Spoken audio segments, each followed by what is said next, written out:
जिनका आज पे आउट जिनके अकाउंट में आने वाला है, उनको भी बधाई हो जिनका नहीं आया है, क्योंकि हो सकता है कि जिनका आज सबसे ज्यादा आया, क्या पता उससे ज्यादा आप सभी का हो। क्योंकि ये ट्रेनिंग का सेशन है, दिल खोल करके हम बात कर सकते हैं। सुबह सुबह का टाइम है, दिन बुधवार, और बिना समय गवाए ट्रेनिंग सेशन की उस कड़ी को मैं आगे बढ़ाती हूँ। आगे की ट्रेनिंग लेने के लिए मैं डिजिटल क्लैपिंग के द्वारा स्वागत करना चाहूंगी मिस्टर अमित कुमार तिवारी सर का। Most welcome Amit Kumar Tiwari sir का ट्रेनिंग सेशन की इस कड़ी को। सर आगे आप कंटिन्यू करें। बहुत बहुत धन्यवाद पायल जी। दोस्तों, थैंक आप यू सर। सभी लोगों को नमस्कार, good morning, good more earning.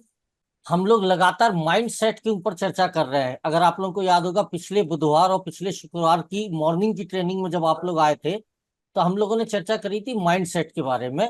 और माइंड सेट के लिए हम लोगों ने कुछ पॉइंट्स नोट भी किए थे डायरी पेन में, कि हम प्रतिदिन इतनी अर्निंग कर रहे हैं ऑलरेडी। और हम ये इसलिए कर रहे थे क्योंकि हमें ये समझ में आ गया है कि हमारा जो दिमाग है, ब्रेन जिसे बोलते हैं अंग्रेजी में, ये हमारा मालिक नहीं है। ये एक सिंपल सा ऑर्गन है। जैसे कि हार्ट है, किडनी है, लीवर है, ऐसे ही हमारी बॉडी के अन्य पार्ट्स की तरह ब्रेन भी एक पार्ट्स है। अगर आपको नहीं समझ में आ रहा है तो फिर से रिपीट करिए। समझ लीजिए कि ब्रेन सिर्फ एक पार्ट है, आपकी बॉडी का ऑर्गन है, आपका मालिक नहीं है। आपको इसे यूटिलाइज करना है अपनी सक्सेस के लिए। अब बात यह है कि आप कौन हो। आप, यदि मैं अपनी भाषा में जो समझता हूं, मेरी जो समझ बोलती है, आप हो मन। आप, मन ही ड्राइवर होता है।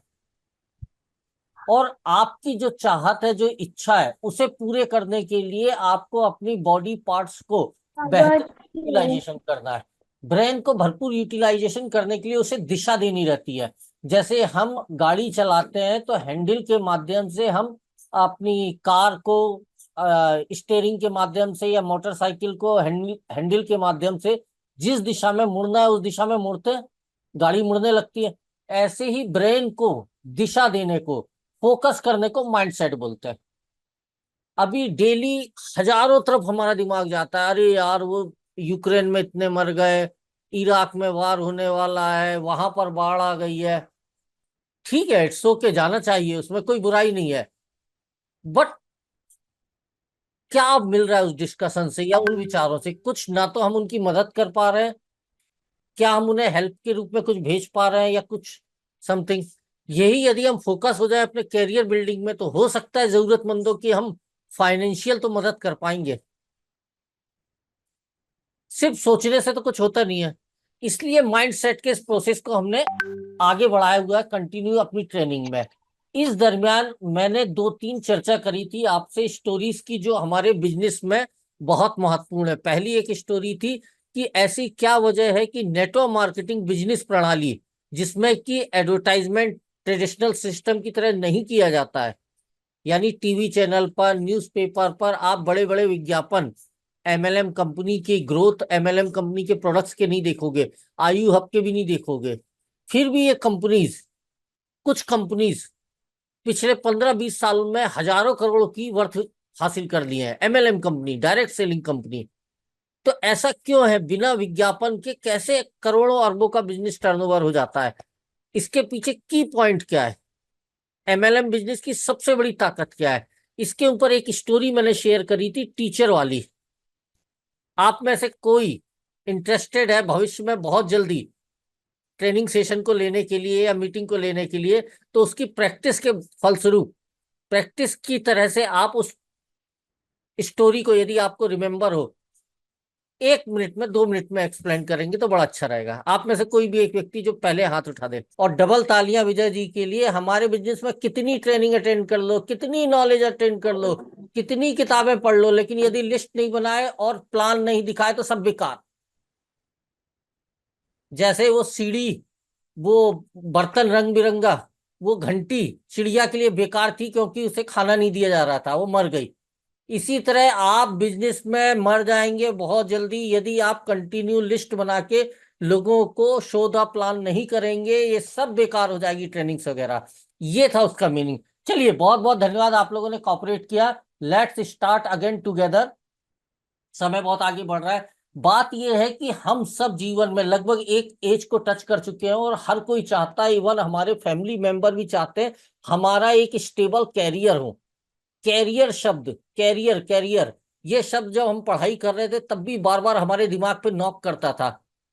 तू किस सेक्टर में कैरियर बनाएगा? यार मैं तो डॉक्टर बनूंगा, यार मैं तो ये बनूंगा, यार मैं तो बिजनेस करूंगा, हमारा फैमिली बिजनेस है, वही हमारा कैरियर होगा। कैरियर ये शब्द हमेशा हमें परेशान करता रहा है, या हमारे जीवन में एक बहुत महत्वपूर्ण स्थान रखा है। बात यह है कि कैरियर चुनना, कैरियर बनाना कब चाहिए, क्योंकि कई लोगों को हमने देखा है जो लगातार बढ़िया से बढ़िया जॉब भी होते हैं उन्हें छोड़ते जाते हैं और क्विट करते जाते हैं, कंफ्यूज्ड रहते हैं लाइफ के प्रति। मैं सिंपल कैरियर की बात कर रहा हूं इस समय। डायरेक्ट सेलिंग और आयु हब बिजनेस को साइड में कर देते हैं थोड़ी देर के लिए। कुछ चार बातें मैं आपके साथ शेयर कर रहा हूं कैरियर का चुनाव करने से पहले। हम सब यदि इनका एनालाइज कर लें उस जॉब में या उस बिजनेस में, तो हमें बार बार शिफ्ट नहीं करना पड़ेगा, क्विट नहीं करना पड़ेगा। ये चार बातों को यदि हम प्रॉपरली एनालाइज कर लें अपने काम के साथ में। सबसे पहली बात, आप जिस काम को कैरियर के रूप में लेना चाहते हैं, जो भी काम आप करना चाहते हैं, क्या उस काम को करने के लिए पैसे नहीं भी मिले तो भी आप करने के लिए तैयार हैं? ये बहुत महत्वपूर्ण है कि आपको उस काम में मजा आना चाहिए। आप मैं कई मूवीज देखते हैं, मोटिवेशनल मूवीज देखते हैं, उसमें एक बंदा अपने चलते हुए काम को छोड़ देता है और कुछ भी एक्सपेरिमेंट या कुछ ऐसा करता है जिसको लोग बोलते हैं पागलपन है, बेवकूफी है, लेकिन उसे वो करने में मजा आता है। और एक दिन दुनिया में एक नया शख्सियत का मतलब पहचान होती है जो इतिहास लिखता है। चलिए दुनिया को छोड़िए, डॉक्टर फ्रेड जूली की हम बात करते हैं, उनका बड़ा अच्छा कैरियर था।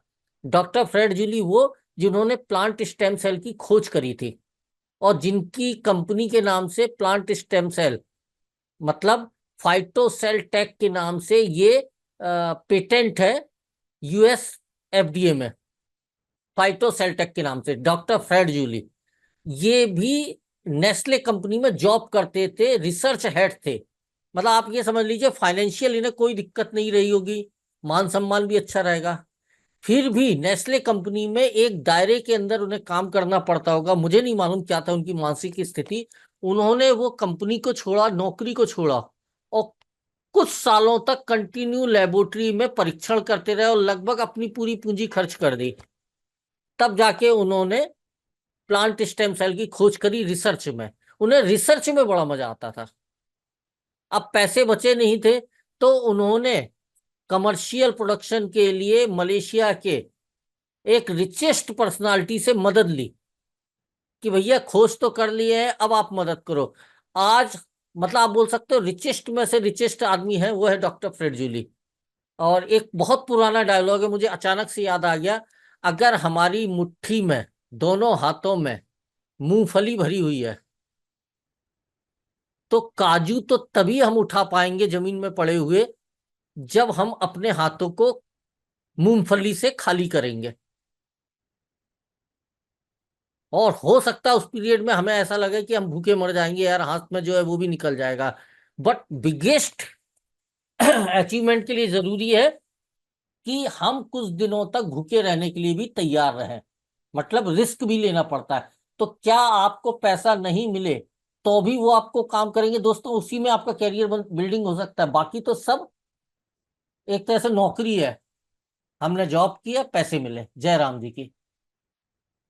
दूसरा स्टेप, जो काम आप करना चाहते हैं क्या उसको करने से आपकी पर्सनालिटी, आपकी नॉलेज, जीवन को लेकर आपके पॉजिटिव नजरिए में इंप्रूवमेंट हो रहा है कि नहीं, इसको जरूर एनालाइज करिए कि आपकी जिंदगी में, आपकी पर्सनालिटी में वैल्यू एडिशन हो रहा है कि नहीं। अल्टीमेटली काम, परिवार के साथ ही हमें जो इनकम हो रही है उसको शेयर करना है और हैप्पीनेस वहीं पर रहती है। और यदि हम सिर्फ घर में पैसे ला रहे हैं उसके साथ मतलब एक निगेटिव टॉक है, फिर भी करता हूं मैं, शायद आप लोग उसे समझ पाएंगे। कुछ लोग हैं हमारी सोसाइटी में जो सोशल रूप से जो गलत काम है, जैसे कि शराब बेचने का काम हो गया, लिक्कर, या और कुछ गलत काम हो गया, तो वो दिन भर जिस एनवायरनमेंट में रहते हैं वहां पर हमेशा निगेटिविटी रहती है। आप मेरी बात को सही पकड़िएगा, गलत दिशा में मत जाइएगा। मतलब उनके जो खरीदार हैं वो भी नशा करने वाले होते हैं, वो जिस माहौल में रहते हैं वहां पर भी निगेटिव बातें होती है, क्रिमिनल्स आते हैं, अधिकतर आपराधिक प्रवृत्ति के लोग आते हैं। तो वही चीज वो अपने दिमाग में भर के घर लेके जाते हैं। मतलब पैसे तो ले जा रहे हैं भर के जेब में, लेकिन साथ में क्या लेके जा रहे हैं? जीवन को लेकर, सोसाइटी को लेकर एक निगेटिव नजरिया।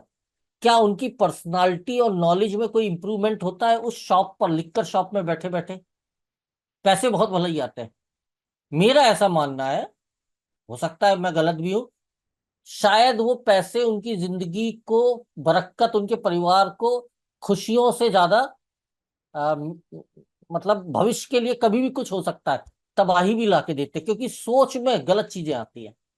तो ये बहुत जरूरी है, आप और मैं जो भी जहां भी काम कर रहे हैं वहां से दाम के साथ साथ हम अपने व्यक्तित्व में, व्यक्तित्व मतलब व्यक्ति के अंदर जो तत्व है, जो हमारे सोचने का तरीका है, राइट, जो हमारे शब्दावली है, उसमें पॉजिटिव इंप्रूवमेंट ले रहे हैं कि नहीं, नॉलेज गेन हो रही है कि नहीं। अगर हो रही है तो बहुत अच्छा है, आप वहां पर कैरियर जरूर बनाइए। जो काम आप कैरियर के रूप में करने वाले हैं, क्या उससे आपके साथ साथ समाज को भी कुछ फायदा हो रहा है कि नहीं? ये बहुत इंपॉर्टेंट है दोस्तों। हम लोग सोसाइटी में रहते हैं, जंगल में या पहाड़ पे नहीं रहते हैं कि खाए और गाए। हमें बहुत कुछ अपने अड़ोस पड़ोस को ध्यान में रखकर भी जीवन में डिसीजन लेने पड़ते हैं। तो यदि हम जो काम कर रहे हैं उससे हम अपने पड़ोसी को, अपने समाज में लोगों को फायदा दे पाए, हमारे काम से समाज को, जैसे फ्रेड जूली का हम देख लें, फिर से वही नाम आ जाता है। उन्होंने कैरियर अपना चेंज किया।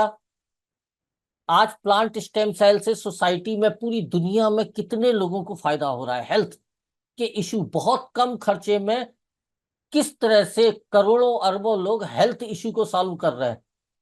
इसलिए तो आज इतनी दूर बैठे स्विट्जरलैंड में वो रहते हैं, मैं यहाँ पर छत्तीसगढ़ में दुर्ग में उनकी कहानी बता रहा हूं। उन्हें कोई लेना देना नहीं, वो जिंदगी में कभी ना मिले हैं मेरे से, ना मिलेंगे शायद। दिस इज द कैरियर यार, यदि आप सोसाइटी को ध्यान में रखकर सिलेक्शन करते हो तो। और चौथा है, सबसे अंत में और महत्वपूर्ण, उस काम को करने के पर्याप्त पैसे मिलेंगे कि नहीं मिलेंगे, ये भी बहुत महत्वपूर्ण है, लेकिन ये सबसे एंडिंग में देखना चाहिए, प्राइमरी नहीं।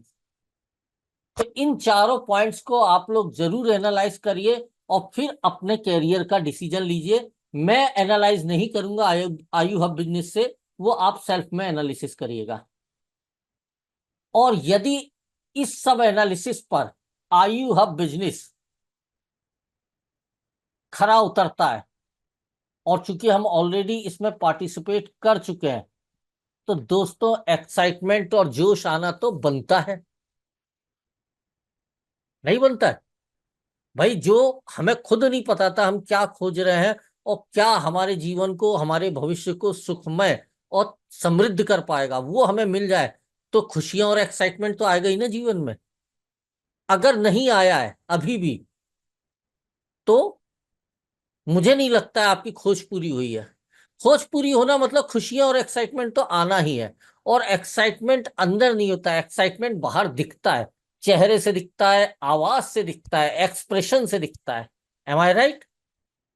तो जिसको अंदर एक्साइटमेंट है, चैट बॉक्स का इस्तेमाल करके अपने एक्साइटमेंट को लेकर कुछ अच्छा कोट या कोई वर्ड, या आई एम एक्साइटेड, मैं बहुत हैप्पी हूं, ऐसा यदि लिखे तो बड़ा अच्छा रहेगा।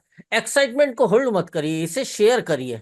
आपका ब्लड सर्कुलेशन बढ़ेगा, इससे ताजगी आ जाएगी, आलस जो आ रहा है वो दूर हो जाएगा। और जो ताजगी और एक्साइटेड आदमी होता है वो अपने आसपास के माहौल को भी ताजा कर देता है। तो चैट बॉक्स का इस्तेमाल करिए, अपने एक्साइटमेंट को शेयर करिए। अब बात ये, एक्साइटमेंट तो आ गया, कुछ दिन में खत्म भी हो जाएगा। यदि हमने इस एक्साइटमेंट को सही दिशा में, कैलकुलेटिव अंदाज में यूज नहीं किया अपनी कैरियर बिल्डिंग में। अब यहां पर ये एक ऐसा बिजनेस है, आई हैव बिजनेस, यदि आप यहां पर ब्रेड बटर के लिए आए हैं, ब्रेड बटर मतलब दाल रोटी कमाने के लिए आए हैं, तो मेरे ख्याल से ये सही प्लेटफॉर्म नहीं है। उसके लिए आप कहीं भी जॉब कर सकते हैं, कोई भी छोटा मोटा व्यवसाय कर सकते हैं। ये व्यवसाय तो बना ही कुछ इस तरह से, डिजाइन ही कुछ इस तरह से है कि या तो कटोरा नहीं तो कार, बाकी सब बीच की जो बातें हैं वो बेकार। या तो आप अपने सपने पूरे कर लोगे जो आपने देखे जीवन को लेकर बड़े ऊंचे ऊंचे, और या तो कुछ भी नहीं हो पाएगा। वो हर महीने फिक्स 5-10 हजार रुपए आता रहेगा और मैं जीवन बढ़िया गुजारता रहूंगा, नौकरी भी है, ऐसा नहीं होता जी। कुछ दिनों में वो भी आना बंद हो जाएगा। या तो ये बिजनेस मल्टीपल होके तरक्की करता जाएगा, और नहीं तो डाउनग्रेड में एक दिन खत्म हो जाएगा। ये ऐसा सीधी रेखा की तरह नहीं चलता जैसे कि नौकरी में जीवन होता है, एकदम फिक्स। ये ऐसा बिजनेस नहीं है। तो यदि ये ड्रीम को पूरा कर सकता है तो कैसे कर सकता है? ये कुछ ऐसे कर सकता है कि आप अपने ड्रीम को पहले एम, लक्ष्य, टारगेट में कन्वर्ट करिए। अगर आप अपने ड्रीम को सजीव करना चाहते हैं, आप यदि चाहते हो, रियल में चाहते हो, सोचते नहीं हो। सोच और चाहत में अंतर होता है दोस्तों। थिंक, सोच को इंग्लिश में बोलते हैं थॉट या थिंक, विचार। और इंग्लिश में चाहत को बोलते हैं वांट, आई वांट दिस। ये वाला एटीट्यूड, आई वांट दिस, ये यदि आपके अंदर है तो आप अपने ड्रीम को, जो भी आपके ड्रीम है, उन्हें एम में, लक्ष्यों में कन्वर्ट करिए। और जैसे ही आप अपने ड्रीम को लक्ष्य में कन्वर्ट करेंगे, आप देखो अंदर से आपका दिमाग बोलेगा now I am ready to achieve my dream of life. आपका ब्रेन बोलेगा कि आप सही दिशा में जा रहे हो। कैसे, मैं आपको आगे बताता जाऊंगा। अब normally basic, as a human being, हमारे ये 3-4 ड्रीम होते ही हैं सबके।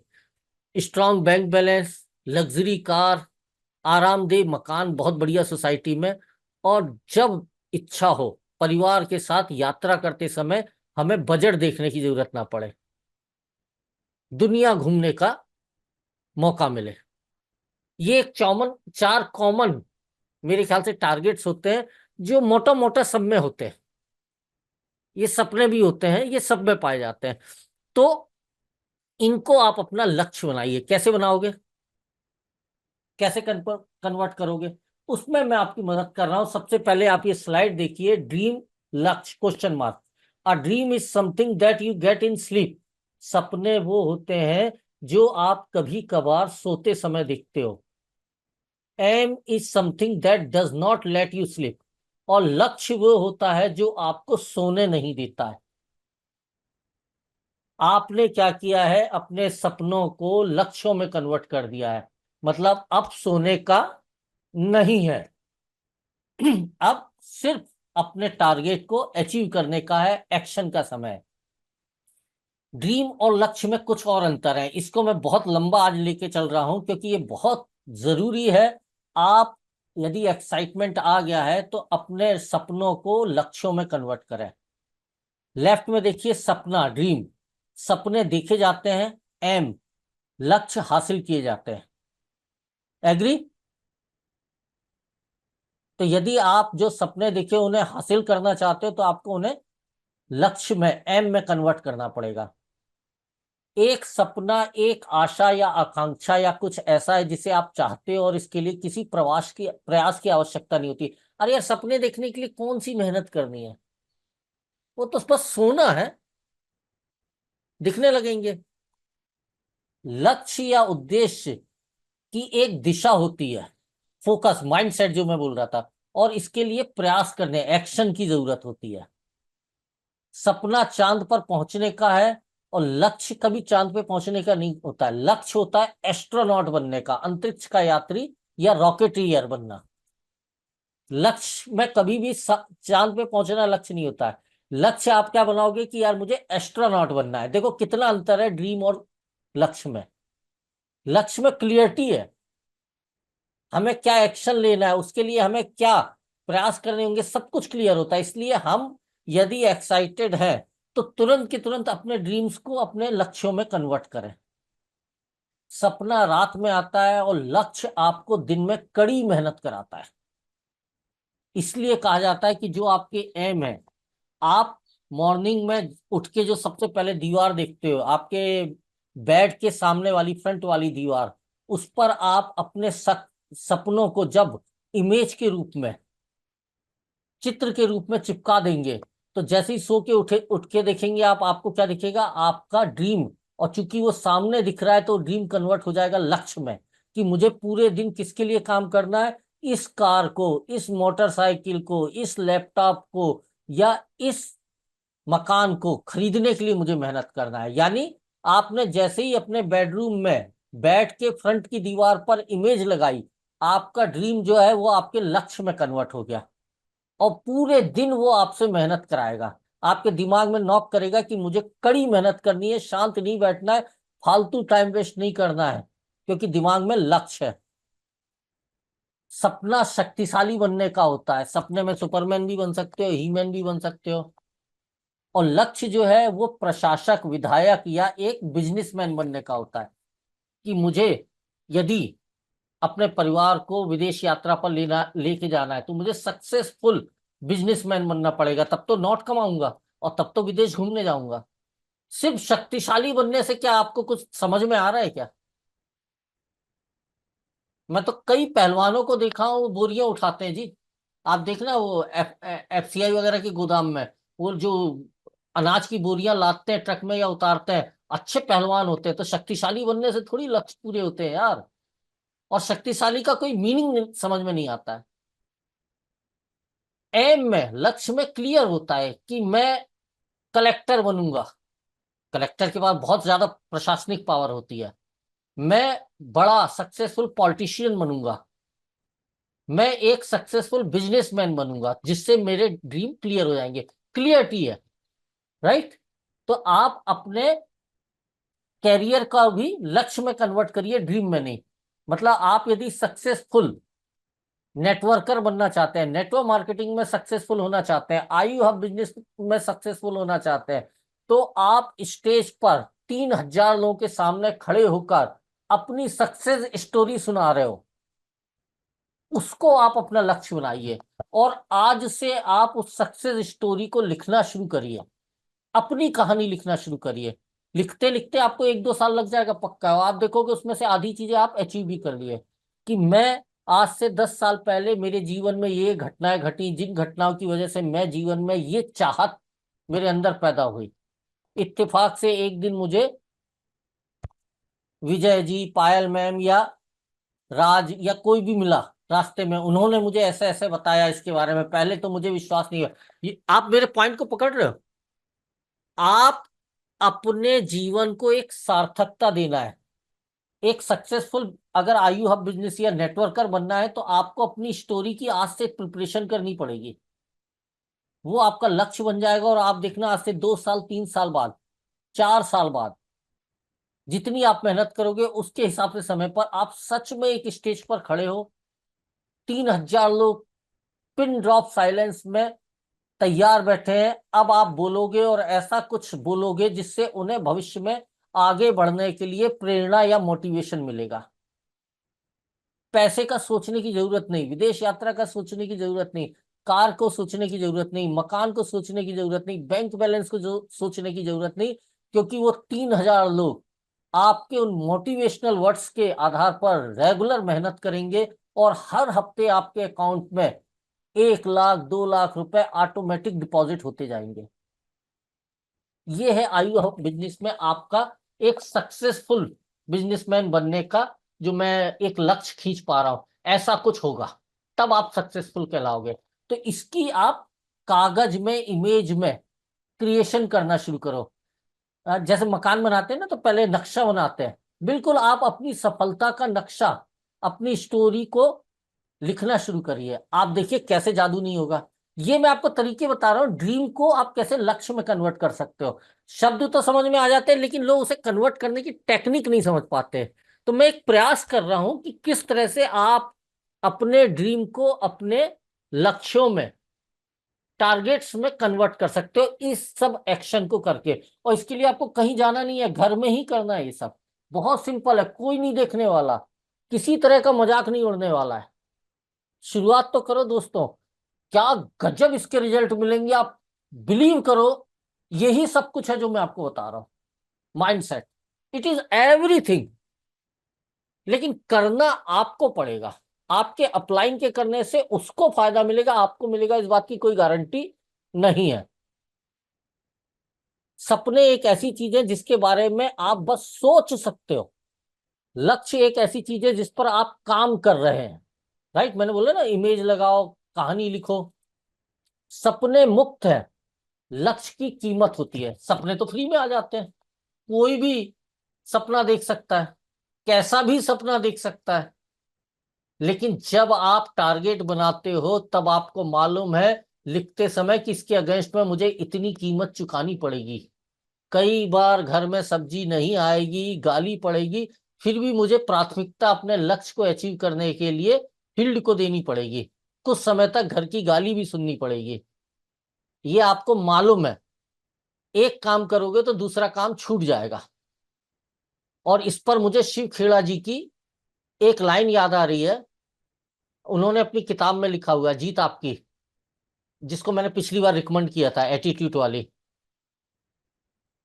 उन्होंने लिखा है कुछ ऐसा है कि मुझे ये नहीं पता कि सफलता का फार्मूला क्या है, बट मैं इतना जरूर जानता हूं कि जो शख्स सबको संतुष्ट करने का प्रयास करता है वो जीवन में कभी सफल नहीं हो सकता है, वो पक्का असफल होगा। मतलब आप सबको सेटिस्फाइड करना है कि घर में भी सब खुश रहे, फील्ड में भी सब खुश रहे, और कमीशन भी ऐसा रहा आए जो आपको खुश करे, कहीं कुछ नहीं कर पाओगे। कहीं ना कहीं तो आपको एडजस्टमेंट, किसी ना किसी को तो आपको असंतुष्ट या दुखी करना पड़ेगा, और यही कहलाता है सेक्रीफाइस। और लक्ष्य की कीमत होती है, इस लाइन में मैं यही आपके साथ में शेयर कर रहा हूं। सपनों का कभी अंत नहीं होता है। आप 70 साल की उम्र में भी यदि आप पुरुष हो तो उस समय की बेहतरीन अभिनेत्री का सपना देख सकते हो, और यदि आप फीमेल हो तो उस समय के बेस्ट एक्टर का सपना देख सकते हो। कोई रोक टोक नहीं है, कोई पैसा नहीं लगता है, और जितनी बार चाहो देख सकते हो। लेकिन लक्ष्य की एक फिनिश लाइन होती है कि यदि मुझे विदेश यात्रा पे जाना है, दुबई जाना है या कहीं जाना है, तो 70 साल की उम्र में जाने से क्या मतलब है यार। 30 35 40 साल की उम्र में अपने फैमिली के साथ या अपने फ्रेंड के साथ घूमो, तब तो घूमने का मजा आएगा ना। तो लक्ष्य ये बताता है कि मुझे अगले साल या उसके अगले साल फैमिली ट्रिप पर मनाली जाना है, नैनीताल जाना है, कश्मीर जाना है, केरल जाना है, दुबई जाना है, यूरोप जाना है। Finish line. क्योंकि 70 साल की उम्र में आप कहाँ लेके जाओगे जी, वो तो आपके बच्चे इतने बड़े हो जाएंगे, बोलेंगे चलो पापा जीवन में कुछ नहीं किया, हमें पढ़ाया हो, अब हम आपको घुमाने ले जाते हैं। अब आप बताओ, आप बच्चों के साथ में एक बुजुर्ग के रूप में घूमना चाहते हो, या आज अपनी वाइफ के साथ में और बच्चों को साथ में लेकर घुमाना चाहते हो? ये आपने तय करना है। लक्ष्य की एक फिनिश लाइन होती है। आई होप मेरा मैसेज पहुंच गया होगा। थोड़ा बहुत यदि गड़बड़ हुआ होगा, आप सब लोग मेच्योर हो, संभाल लोगे, मुझे मालूम है। अब लक्ष्य बन गया तो टाइम मैनेजमेंट, ये बहुत इंपॉर्टेंट है दोस्तों। लाइन जो मैं आपके साथ में बोल रहा हूं, इस बिजनेस को आपको तय करना पड़ेगा। या तो आप फुल टाइम करोगे या तो आप पार्ट टाइम करोगे। लेकिन जब मौका मिलेगा तब करूंगा, यदि ये सोचकर आप कर रहे हो यानी स्पेयर टाइम में, तो आप कुछ नहीं कर पाओगे। ये आपको डिसाइड करना पड़ेगा। आप जॉब करते हो, बिल्कुल करिए, लेकिन आप तय कर लीजिए कि रात को, शाम को 6 से 8 बजे 2 घंटे मैंने यही काम करना है।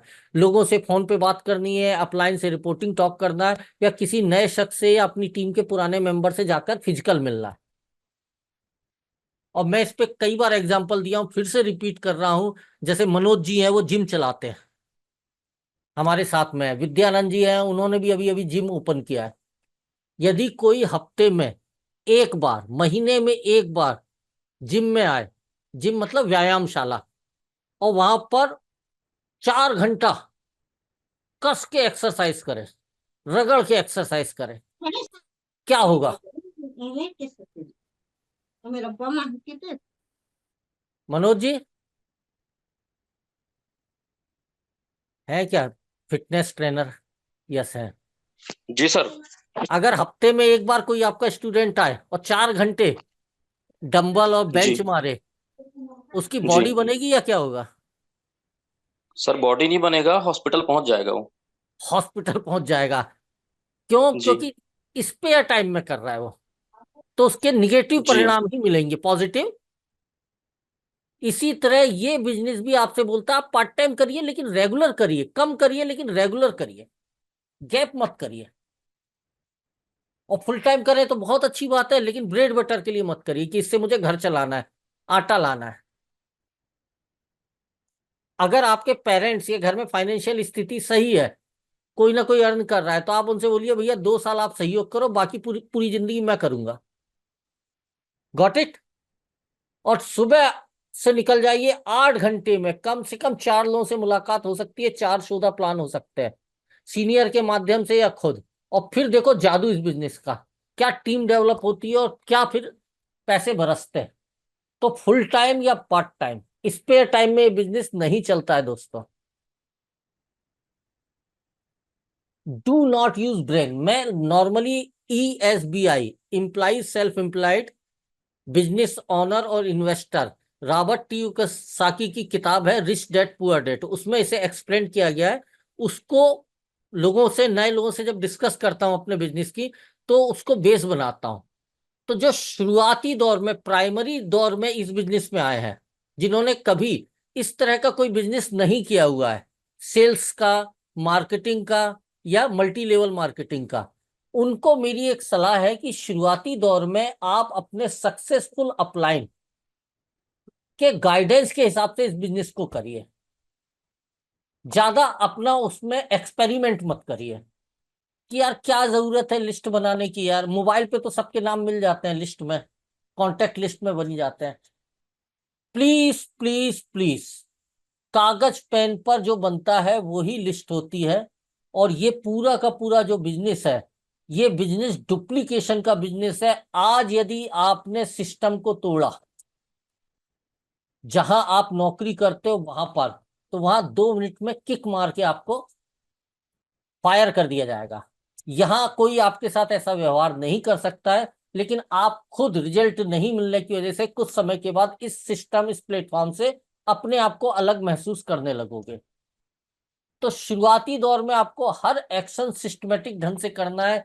यदि आपको आपके सीनियर अपलाइन ने बताया है कि डायरी पर ही लिस्ट बनती है, तो आपको डायरी में ही लिस्ट बनाने ही है। लिस्ट में ये पॉइंट होते हैं तो आपको वो पॉइंट लिखने हैं। Monkey C monkey do. और यदि आप अपलाइन है, एट प्रेजेंट में आपकी टीम बैठी हुई है, तो आपके पास डायरी होना चाहिए। शाम को या दोपहर में जब मुलाकात हो, तो आप उन्हें ये डायरी दिखाओ कि ये देखो मैंने ये पॉइंट नोट किए हैं। जो देखेंगे वो करेंगे। वो सुन के नहीं करते इस बिजनेस में।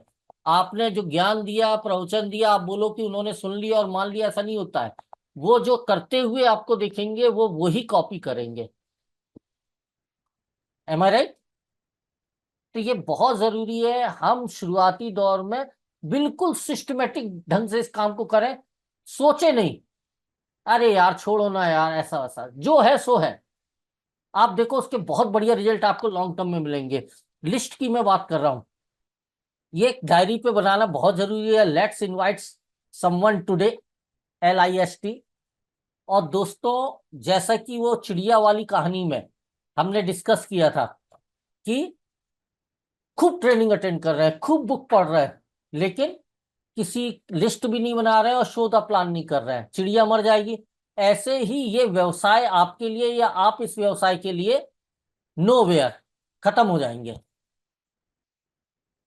तो आपको लिस्ट भी बनानी है और इनवाइट भी करना है। कहाँ के लिए करना है? जैसे आज रात को 8:30 बजे हम लोग जूम पर, इसी प्लेटफॉर्म पर, ओपन प्लान, जहां पर मैं आप लोगों के बिहाफ से, और यदि समय रहा तो आलोक सर आप लोगों के बिहाफ पर, आपके गेस्ट और आपके लिए बिजनेस प्लानिंग जो है, हमारा प्रोजेक्ट जो है, उसको शेयर करते हैं। तो आपको उसके लिए लोगों को इनवाइट करना है। खाली लिस्ट बना के पूजा घर घर में रख देंगे और वहां से लोग आने लगेंगे, ऐसा नहीं होता जी। उसके ऊपर एक्शन करना है। अभी देखो, आप पहली बार आप कुछ काम कर रहे हो, अभी तक जो था वो सब घर में हो रहा था, माइंड सेट का प्रोसेस था। इनविटेशन में लॉ ऑफ एवरेज के नियम को हमेशा ध्यान रखिए। लॉ ऑफ एवरेज का नियम बोलता है कि यदि आप 10 को इनवाइट करोगे या इनवाइट करने का प्रयास करोगे तो 5-6 लोग ही बोलेंगे आपको कि मैं शाम को 8:30 से 9:15 के बीच में फ्री हूं।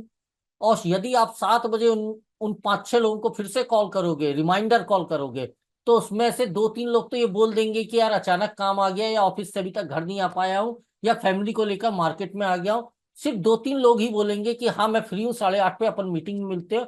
और 8:25 पर आप फिर से एक रिमाइंडर का मैसेज जब उसे करोगे, तो शुरुआती दौर में उन 3 में से 1 या 2 लोग हैं जो आपके जूम सेशन में आ जाएंगे, और उन 2 में से भी एक व्यक्ति ही आखिरी तक बैठा रहेगा, यदि उसने उस जूम सेशन में आपको एक्शन में नहीं देखा, तो लिस्ट में आपका नाम नहीं देखा, तो चैट बॉक्स में आपका एक्शन नहीं देखा। क्यों? मुझे मालूम है आप लोग भी बैठे बैठे बीच में चैट बॉक्स और ये सब सर्च करते रहते हो, या पार्टिसिपेंट कौन कौन है उन्हें देखते रहते हो। आपके गेस्ट भी देखेंगे, जैसे आप हो वैसे आपके दोस्त। एम आई राइट? तो यदि आप चाहते हो इस हफ्ते आपको 1,000 की इनकम हो, मतलब आपका यदि 5,000 बीवी का बिजनेस डायरेक्ट हो जाएगा, तो 20% के हिसाब से 1,000 रुपये आपको आ जाएगा डायरेक्ट का। तो आप 2 लोगों को चाहते हो पूरा प्लान देके उनका फॉलोअप हो, तो आपको 20 लोगों को इनवाइट करना है। हफ्ते में 2 बार करना है, रिपीट भी कर सकते हैं आप। राइट? लॉ ऑफ एवरेज ये जरूर काम करेगा, और इसमें बिल्कुल सोचने की जरूरत नहीं है। हमें भी जब लोग इनवाइट करते थे इस तरह की किसी प्रोजेक्ट्स के लिए, क्या हम हर बार जाते थे? जैसे हम हैं वैसे हमारे परिचित के लोग हैं। क्या हम टाइम देकर हमेशा पहुंच जाते थे? जैसे हम थे वैसे ही हमें दोस्त मिलेंगे, लोग मिलेंगे। वो कहानी है ना, एक गांव में एक बुजुर्ग पहुंचता है, और वो गेट पर पहुंच पूछता है कि भाई इस गांव में कैसे लोग रहते हैं। तो वहां पर गेट पर एक बंदा पूछता है आप जहां से आ रहे हो वहां कैसे लोग थे। तो बोलता है बुजुर्ग वहां तो बहुत ही वाहियात, चोर और ठग लोग रहते थे। तो बंदा बोलता है, जो गेट पर मिलता है, बोलता है सर इस गांव में भी वैसे ही लोग रहते हैं, चोर ठग और वाहियात। फिर दूसरा बंदा आता है गेट पर, और उसी बंदे से पूछता है कि यार इस गांव में कैसे लोग रहते हैं। वो फिर पूछता है आप जहां से आ रहे हो वहां कैसे लोग थे। बोलता है वहां तो बहुत सभ्य शरीफ और सज्जन लोग थे। तो बोलता है इस गांव में भी बहुत सभ्य शरीफ और सज्जन लोग रहते हैं, आपका स्वागत है इस गांव में। जैसे आप हो वैसे ही आपको लोग मिलते हैं। ये तो सिंपल नियम है, इसमें काहे का दिक्कत है यार, चलता है। अब इसके बाद आता है शो द प्लान।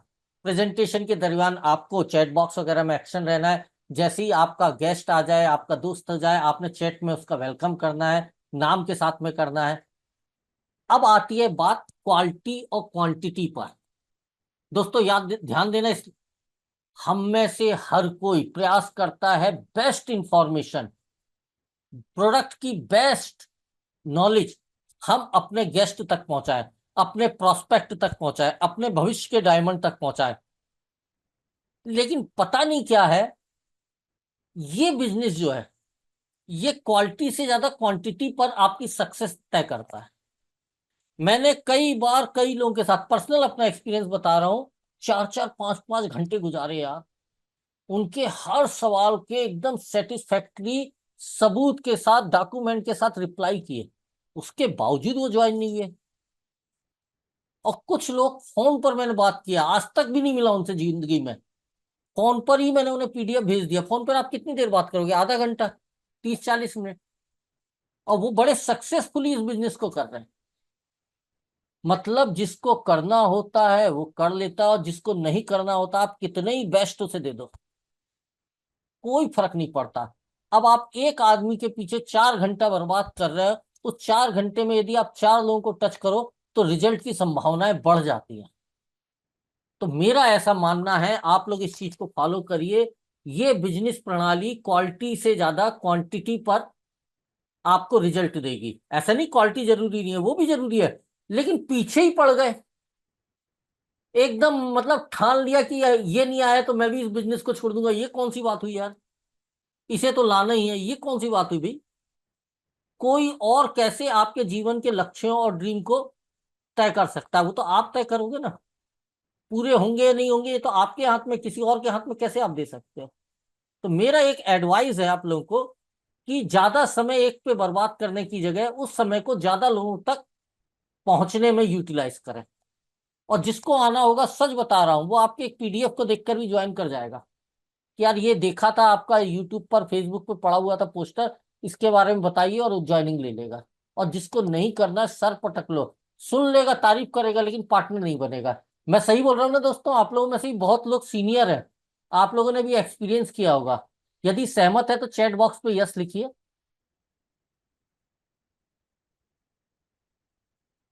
9:22 हुआ। सब लोग सो गए क्या? किसी ने यस नहीं लिखा? यस सर, ध्यान से सुन रहे हैं अच्छा अच्छा, थैंक यू वेरी मच। सुन रहे सर, ध्यान से सुन रहे सर।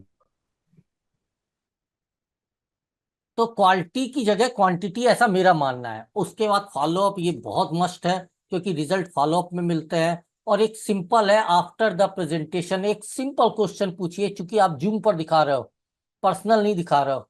उनसे ये पूछिए, अभी भी यदि आपके कोई सवाल बच गए या आपको लगता है इसमें कुछ चीजें गड़बड़ है, तो चलिए अपन डिस्कस कर सकते हैं। और यदि नहीं है, कोई बात नहीं है, वेरी गुड, मैं आके मिलता हूँ, फिर अपन विस्तार से प्लानिंग बनाएंगे इस काम में, किस तरह से हम मिलकर पैसे बना सकते हैं। ओके। एक हैप्पी और एकदम सॉफ्ट एंडिंग करना आपको फॉलोअप में, पहले फॉलोअप में फोन पर, राइट। इसे हमेशा रिमेंबर रखिए। एक वीडियो मैं आपको दिखा रहा हूं कि हम लोग टीम वर्क के बिजनेस में, और यहां पर मैं आज के सेशन को क्लोज करूंगा।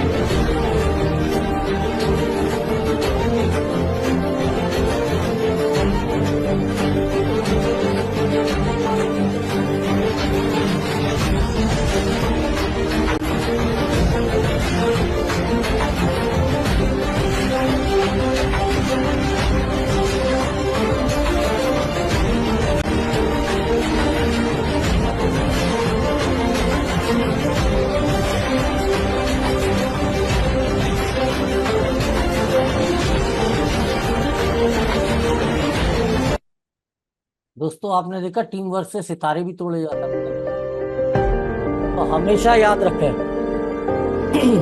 हम लोग टीम वर्क के बिजनेस में हैं। जब संभव हो तो हमें अपने साथियों की मदद करनी है, और जरूरत हो तो उनका सहयोग लेने में हिचकना बिल्कुल भी नहीं है। बड़ी सक्सेस टीम वर्क से ही संभव है। और आज के सेशन को यहाँ पे समाप्त करता हूँ। शाम को इनवाइट करने के लिए जो आगे प्रक्रिया, उसके लिए मैं पायल मैम को फिर से आमंत्रित करता हूँ। आप सबको ढेर सारी शुभकामनाएं। ज्यादा से ज्यादा लोगों को आज के शाम के सेशन में आप इनवाइट करिए, स्वयं तो जरूर समय से आइए। Thank you very much, have a nice day. Thank you so much sir. Thank you so much sir, और आप सभी का भी धन्यवाद। सुबह का टाइम है, ट्रेनिंग का टाइम है। आशा है कि 5,000 गुना याददाश्त आप लोगों ने बढ़ा ली होगी। और जैसा कि अभी सर ने बताया कि टीम वर्क, तो टीम वर्क का एक बहुत अच्छा परिचय देते हैं शाम को ठीक 8:30 बजे। फिर से सुनिएगा, शाम को ठीक 8:30 बजे हमारा जूम सेशन स्टार्ट हो जाएगा। उसके लिए आप अपने सभी लोगों को, जितने लोगों को टीम वर्क करना है, तो काम को आसान बनाना है, तो ये सबसे अच्छा तरीका है। आप इनवाइट करिए और लोग, ज्यादा से ज्यादा लोगों को यहाँ पे, और साथ